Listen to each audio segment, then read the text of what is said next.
Good morning, सुप्रभात, नमस्कार दोस्तों। एक बार फिर आपका अपना प्रिय डॉक्टर आदि कश्यप मुंबईचा माणूस आपके लिए लेकर आया आपका मनपसंद प्रोग्राम पॉजिटिव कर्मा। बहुत ही अच्छी कहानी है, प्रेम या व्यापार। मुझे उम्मीद है कि ये पसंद आएगी। आज रविवार स्पेशल है। शुरुआत करता हूं इस कहानी की कुछ इस प्रकार, लेकिन उससे पहले दोस्तों, प्रेम या व्यवहार ये एक प्रेम कहानी है और कात्यायनी की जो प्रेम या व्यापार के भंवर में अटकी अपने सवालों के जवाबों की तलाश पिछले 20 वर्षों से कर रही है। क्या उसे अपने सवालों के जवाब मिलेंगे? आइए जानते हैं इस कहानी के माध्यम से। वसंत के इस सुहावने मौसम में दिल को छू देने वाली प्रेम कहानी जो एक अलग ही रंग में रंगी है। प्रेम या प्यार क्या है, इसे शब्दों से समझाना आसान नहीं है। बस इतना कह सकते हैं कि प्यार एक एहसास है। वो ऐसा एहसास जिसको किसी की जरूरत नहीं, ना किसी बंधन की, ना किसी रिश्ते की, ना किसी शब्द की। प्रेम तो बस देना जानता है, लेना नहीं। अगर प्रेम में लेन देन हो तो प्रेम नहीं, व्यापार होता है। आज उन तंग गलियों और घाटों पर घूमती, अपना तन मन उसमें डुबाती, उस शहर के रंग में डूबती, अपने जीवन के कुछ सुनहरे पलों को याद करते कात्यायनी ना जाने कितने वर्षों बाद अपने अंदर एक सुकून महसूस कर रही थी। अचानक उसकी आंखें किसी पर जाकर रुक जाती है। उसकी आवाज ना जाने क्यों दिल पर दस्तक देने लगी।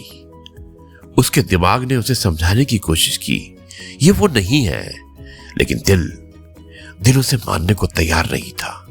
वो बार बार कात्यायनी को उस तरफ चलने को मजबूर कर रहा था, लेकिन उसका मस्तिष्क उसे रोक रहा था। कहते हैं ना, अगर दिल और दिमाग में जंग हो तो जीतता हमेशा दिल ही है। और ना चाहते हुए भी उसके कदम उसकी ओर बढ़ गए।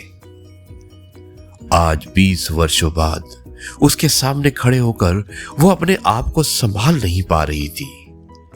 ऐसा लगा जैसे उसे कोई धक्का दे रहा हो जीवन के उन पन्नों को पढ़ने के लिए जिसे वो हमेशा फाड़ कर फेंक देना चाहती थी।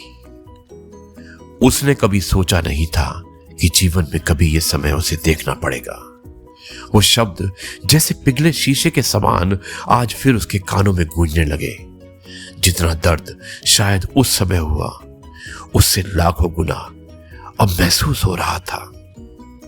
बार बार उसके वो शब्द, तुम मेरे जीवन से चली जाओ कात्यायनी, मैं तुमसे प्यार नहीं करता।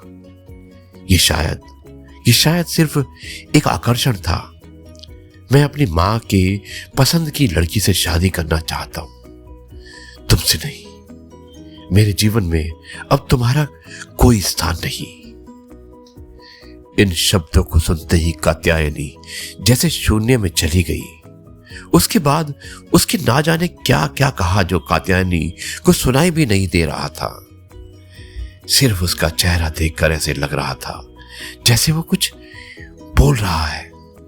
उसे ऐसा महसूस हुआ जैसे किसी गीले कपड़े को निचोड़कर सारा पानी निकाल देते हैं, वैसे ही किसी ने उसका रक्त निकाल लिया हो।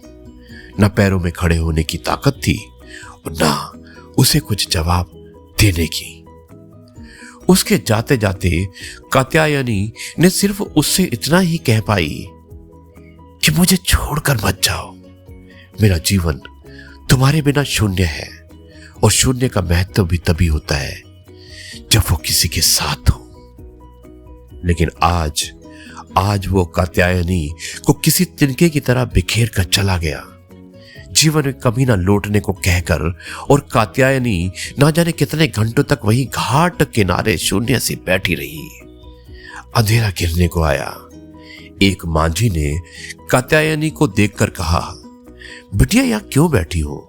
अंधेरा होने को आया है, यहां इस तरह बैठना ठीक नहीं है। उस दिन कात्यायनी किस तरह घर पहुंची उसे पता ही नहीं चला। आज इतने वर्षों बाद फिर से उसे सामने देखकर लगा कि शायद वो गंगा की धारा में बहती जा रही है। कात्यायनी की हिम्मत नहीं हुई कुछ बोलने की और वो अपने आप को एक लाश की तरह ढोती हुई सामने एक सकरी सी गली की तरफ बढ़ गई। गली में दोनों तरफ दुकानें सजी थी, लोगों की भीड़ भाड़ थी और फूलों अगरबत्तियों की महक पूरे वातावरण में फैली थी। वो जितना आगे बढ़ती उस गली में उतना ही यादों के भंवर में फंसती जाती। उन यादों का भार इतना ज्यादा लग रहा था कि कात्यायनी के कदम ही नहीं उठ पा रहे थे। उसे ऐसा लग रहा था जैसे उसका कोई गला घोंट रहा हो। वो सांस नहीं ले पा रही थी। लगा जैसे आंखों के सामने अंधेरा छा गया और सर घूमने लगा। कात्यायनी वही एक दुकान के चबूतरे पर किसी तरह से बैठ गई।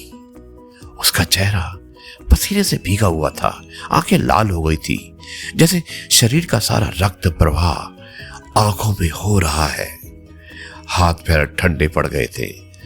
इतने भीड़ भाड़ वाली जगह पर वहां पर भी जैसे जैसे लग रहा था कि कोई है ही नहीं। बस एक भयावह सन्नाटा है चारों तरफ। बिटिया क्या हुआ, ठीक हो? इतने सुहावने मौसम में इतना पसीना और तुम्हारी आंखें भी बहुत लाल हुई हैं। क्या हुआ बिटिया, तबीयत ठीक नहीं? कुछ परेशानी है? मुझे बताओ। कात्यायनी ने देखा कि एक बूढ़ा सा व्यक्ति उसके बगल में खड़ा है और उसके सर पर हाथ फेर रहा है और उसके चेहरे पर एक अद्भुत चमक है। उम्र लगभग 80 के ऊपर ही लगती है। कपड़े इतने साफ कि लगता है अभी धुलकर पहने हो। उसने सर पर हाथ फेरते ही कात्यायनी बच्चों से बिलक पड़ी। वो बूढ़ा वही कात्यायनी के पास बैठ गया। बोला, बिटिया क्या बात है, बताओ तो, हो सकता है मैं तुम्हारी कुछ मदद कर सकूं। नहीं बाबा, मेरी कोई मदद नहीं कर सकता, आप चाहिए, मैं ठीक हूं। बिटिया, बाबा भी कहती हो और बोलती हो कि आप जाइए। अपनी बिटिया को ऐसी हालत में कैसे छोड़कर जा सकता हूं? एक बार मुझे बताओ तो क्या बात है? तुम्हें देखकर लगता है कि बहुत तकलीफ में हो। उस बूढ़े व्यक्ति के बार बार पूछने पर कात्यायनी ने सारी बातें उसे बता दी। बूढ़ा व्यक्ति बड़े धैर्य से उसकी सारी बातें सुनता रहा और मुस्कुराकर बोला, बिटिया तुम्हारी परेशानी का हल तो तुम्हारे पास ही है। कात्यायनी ने उस बूढ़े व्यक्ति की तरफ देखा तो उसने कहा, बिटिया सबसे पहले उसे माफ कर दो और अपने आप को उस दर्द से मुक्त कर दो जो सालों से तुम्हारे अंदर है। और रहे तुम्हारे सवालों के जवाब, तो इस तरह से नहीं मिलेंगे। जवाब भी वही देगा जिसने सवाल बनाए हैं। बिटिया, प्रेम को तो किसी की जरूरत नहीं, ना किसी बंधन की, ना किसी रिश्ते की, ना किसी शब्द की। प्रेम तो बस देना जानता है, लेना नहीं। अगर प्रेम में लेन देन हो तो प्रेम नहीं, व्यापार होता है। बाबा, माफ तो मैंने उसे कब का कर दिया। दोष कभी उसे नहीं, सदा अपने आप को दिया। हमेशा यही सोचती रही, शायद कभी मुझ में ही कोई कमी थी, इसलिए मुझे अपनाया नहीं। मेरे सारे अधिकार भी किसी और को दे दिए। बाबा, तो क्या नाराज होने का अधिकार भी मेरा नहीं रहा? जो दर्द मैं सह रही हूं, क्या उसके होने का अधिकार भी नहीं है मुझे? क्यों नहीं बिटिया, तो उसके लिए इस तरह से भागो मत, जाओ और सामने खड़े होकर सवाल पूछो। बाबा, लेकिन अगर वो मुझे नहीं पहचाने तो? इसी बात से तो डर लग रहा है। बिटिया, अगर उसने नहीं पहचाना तो समझ लेना कि प्रेम उसके दिल में कभी था ही नहीं तुम्हारे प्रति। वो सिर्फ आकर्षण था जो समय के साथ खत्म हो गया, क्योंकि प्रेम कभी खत्म नहीं होता। और अगर प्रेम है तो उसने भी उतना ही दर्द सहा होगा। हो सकता है वो फैसला उसकी मजबूरी हो। प्यार तो प्यार होता है बेटियां, फिर उसके लिए साथ में रहे या नहीं, इससे कोई फर्क नहीं पड़ता। इसे समझना आसान नहीं है बिटिया। प्रेम तो मीरा ने भी किया था। कृष्ण से तो क्या वो यथार्थ में उसके साथ जीती थी? नहीं ना, वो तो बस महसूस करने की जरूरत है बिटिया। अंधेरा गिरने को आया है बिटिया, जाओ अपने सवालों के जवाब तलाश करो, मैं भी जाता हूं। कात्यायनी को अब एहसास हुआ कि ना जाने कितने देर से वो यहां पर है। सचमुच अंधेरा होने को आया, लेकिन बूढ़े बाबा की बात सुनकर उसका मन कुछ जरूर शांत हो गया। तभी उसने देखा कि वह बूढ़ा व्यक्ति चला गया था और गली में भी भीड़ भाड़ तो कम नहीं हुई, लेकिन बल्ब की जगमगाहट से अद्भुत छटा बिखरी थी, जैसे किसी नई नवेली दुल्हन के गले में हीरे का हार चमक रहा हो। कात्यायनी भी देर ना करते हुए घाट की तरफ चल पड़ी, अपने सवालों के जवाब की तलाश में। आज 20 वर्षों के बाद ही सही, शायद कात्यायनी को उसके क्रोध और तकलीफ से मुक्ति मिल सके। दोस्तों, ये थी कहानी प्रेम या व्यापार। मुझे उम्मीद है कि कहानी आपको अवश्य पसंद आई होगी। अब मैं इस कार्यक्रम को यहीं पर समाप्त करता हूं और कल आपसे मुलाकात करूंगा इस कहानी के अगले भाग को लेकर, प्रेम या व्यापार पार्ट 2। तब तक के लिए आपसे कहता हूं जय गुरु जी, शुक्राना गुरु जी।